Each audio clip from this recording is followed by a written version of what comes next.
Si je vous disais qu'à partir de demain, vous ne pouvez plus travailler pendant 30 jours, alors peu importe la raison, maladie, accident ou mieux, vous prenez enfin des vacances, et dans ce cas, que deviendrait votre agence immobilière? Est-ce que votre équipe va réaliser le même chiffre d'affaires, voire le dépasser? Est-ce que vos clients seront suivis avec le même soin que d'habitude? Est-ce que les mandats exclusifs vont continuer à rentrer? Ou au contraire, est-ce que tout ça va s'écrouler? J'aimerais qu'on se pose ensemble quelques petites questions, et pour ça, je vous ai préparé un test simple, mais vous allez voir révélateur. Un test que tous les directeurs d'agence d'ailleurs devraient faire pour éviter de perdre des dizaines de milliers d'euros chaque année.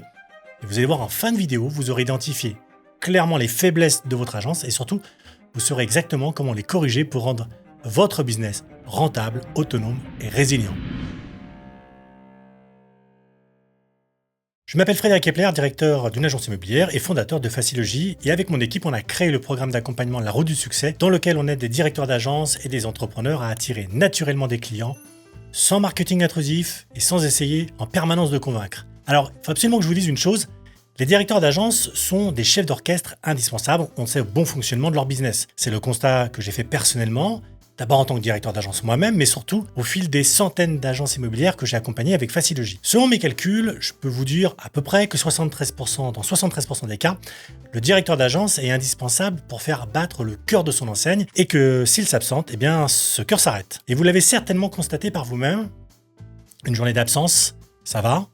2 ou 3 jours, bon ok, c'est des SMS et des appels qui fusent un peu dans tous les sens pour un oui ou pour un non. Passer une semaine, c'est la panique à bord. Et en tant que directeur, vous tenez votre agence à bout de bras. Mais ça peut plus durer comme ça parce qu'il arrivera un moment ou un autre de toute façon où vous serez sous tellement de poids de responsabilité que tout va s'écrouler. Et si vous avez fait le choix de regarder cette vidéo, je soupçonne que c'est déjà un peu le cas et vous savez très bien comment ça va se finir. Vous en avez assez de combler les trous parce que vous manquez d'effectifs, de devoir remonter les manches à chaque baisse de chiffre d'affaires, qu'on vienne vous solliciter au moindre pépin, d'avoir des dizaines de problèmes à régler tous les jours à tel point que vous avez l'impression d'être plus un mécanicien dans un garage automobile qu'un entrepreneur avec un business à piloter. Vous imaginez une seconde si on demande au pilote d'avion de remplir les réservoirs de kérosène, de donner des consignes de sécurité, de servir des boissons et de le faire le ménage entre 2 vols? Non, ok, c'est impossible. Ok, donc il faut que ça s'arrête, même pour vous.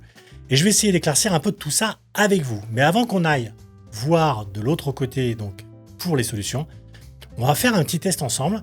Je vais vous poser plusieurs questions auxquelles je vous demande de répondre avec le plus d'honnêteté possible. Et à chaque réponse, vous allez voir un certain nombre de points. On fera le petit calcul après derrière. C'est parti pour la première question. Cette première question, c'est basée sur la prospection autonome. Et on va essayer de répondre à cette question toute simple. Sans vous, votre équipe génère-t-elle de nouveaux mandats?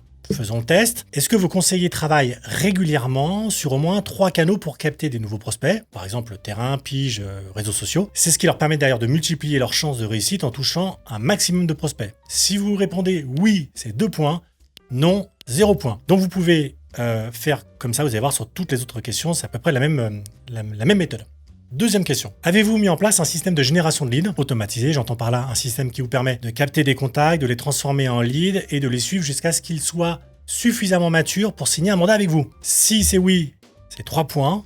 Si c'est non, c'est 0 points. Voilà, même principe. Troisième question. Est-ce que vous pouvez mesurer précisément les résultats de vos actions de prospection? Ça, c'est super intéressant. C'est-à-dire, est-ce que vous avez des moyens pour déterminer si ces actions donnent des résultats concrets ou pas? Par exemple, distribuer des fleurs classiques, on ne peut pas mesurer, on ne sait pas qui va le mettre à la poubelle et qui va être inspiré et venir grâce à ça. Par contre, donner des flyers avec un gros QR code dessus qui renvoie vers une page web, ok, là ça marche parce que on va tout de suite voir celui qui a scanné le QR code ou pas. Si c'est oui, c'est 3 points, si c'est non, c'est 0 points.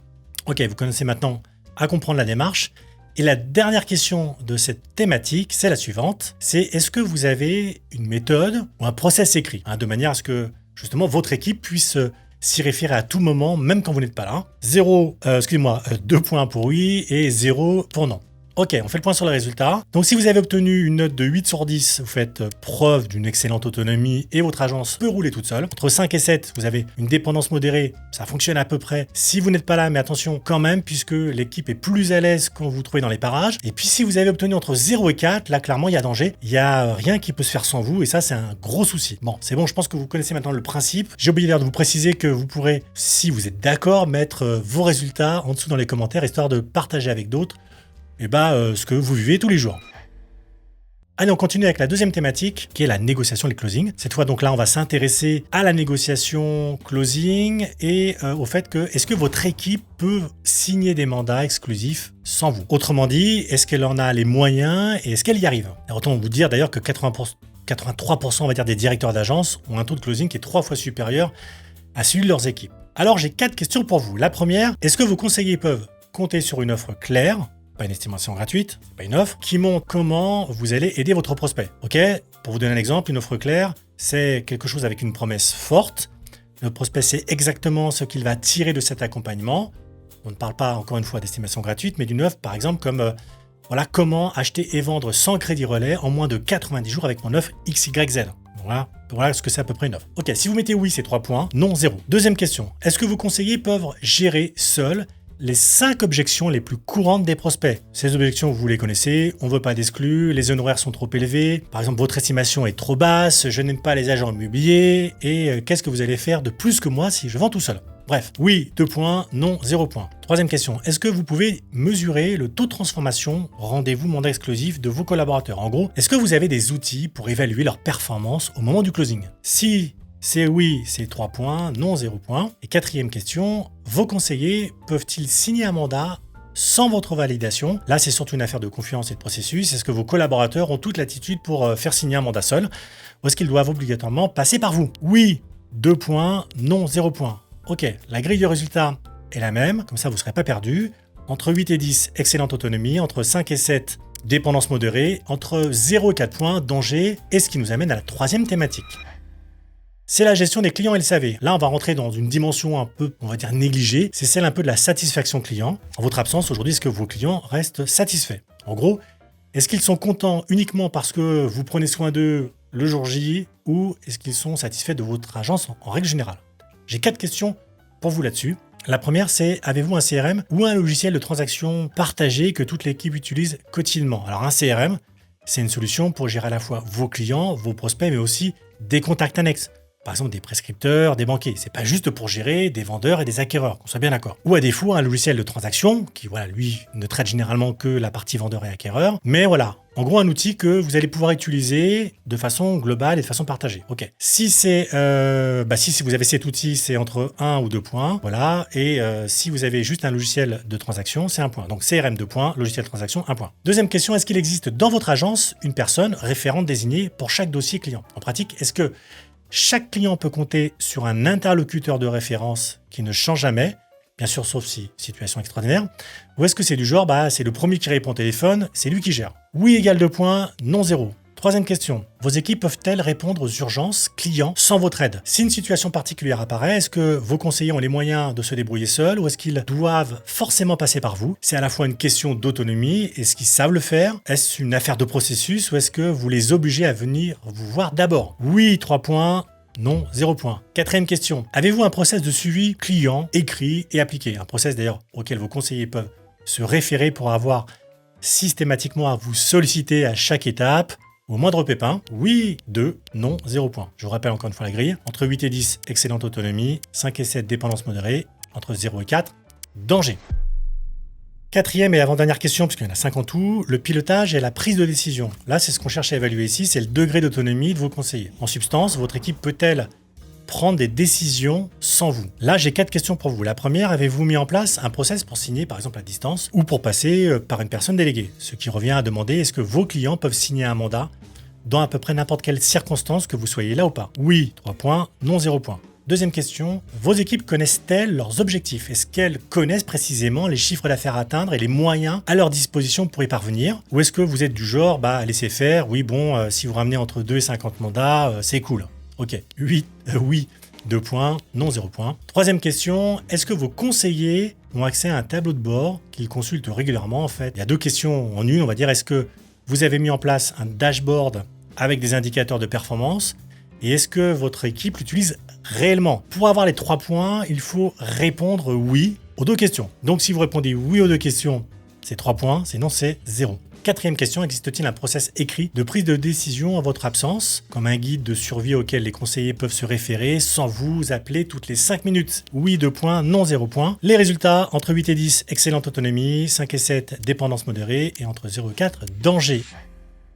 Allez, on arrive à la dernière thématique, c'est le développement. Jusqu'ici, donc, on s'est concentré sur le fait de garder votre agence à flot pendant que vous n'êtes pas là. Mais ce que je voudrais savoir maintenant, c'est sans vous, votre agence continue-t-elle à grandir? Ou est-ce que sa capacité de se développer repose uniquement sur vos épaules? Là, j'ai 4 questions pour essayer de le déterminer. La première, c'est est-ce qu'au moins une personne de votre équipe peut recruter et former sans vous? Donc, est-ce qu'elle peut se débrouiller pour dénicher de nouveaux talents et faire le onboarding? Si vous répondez oui, c'est 3 points, non 0. Deuxième question, avez-vous un marketing et une communication qui fonctionnent en mode automatique? Ça peut être n'importe quel type d'outil ou de processus. Ça peut être un système d'acquisition comme un tunnel de vente, une solution d'emailing, etc., newsletter, vous avez compris le truc. La seule chose, c'est que ça doit être, on va dire, autonome.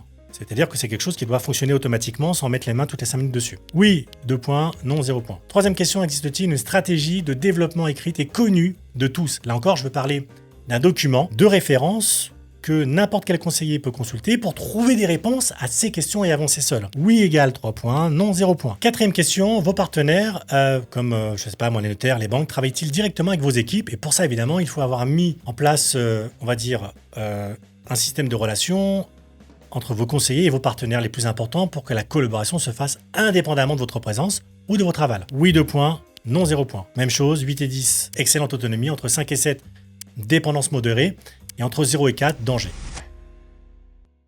Bon, ça y est, c'est fini. On est comme 5 grandes thématiques. Maintenant, on va analyser un peu tout ça. Et ce que je vous propose, c'est de prendre un petit bout de papier où vous tapotez sur votre téléphone et on va additionner tous ces scores pour avoir un total. Voici la grille finale d'analyse sur un total donc de 50 points. Vous avez obtenu entre 40 et 50 points et rien à dire. Votre agence est parfaitement autonome et résiliente. Vous pouvez partir un mois les yeux fermés et vous verrez d'ailleurs que non seulement votre boîte ne va pas s'écrouler, mais en plus, elle va avoir toutes les chances de continuer à se développer. Et la bonne nouvelle, c'est que ça marche aussi au quotidien. Ça veut dire que vous pouvez vous absenter tranquillement une journée dans la semaine pour vous concentrer sur la stratégie, sur le pilotage de votre boîte et laisser votre équipe gérer le reste. Si maintenant vous avez obtenu entre 25 et 39 points, là vous avez une agence qui jouit d'une dépendance modérée, plutôt bien, mais peut mieux faire. Disons que votre business survivrait, allez, 15 jours sans vous, 15 jours, on va dire que c'est la limite. Votre équipe peut s'occuper de la prospection, capter des opportunités, mais elle a du mal à créer un flux récurrent de mandats.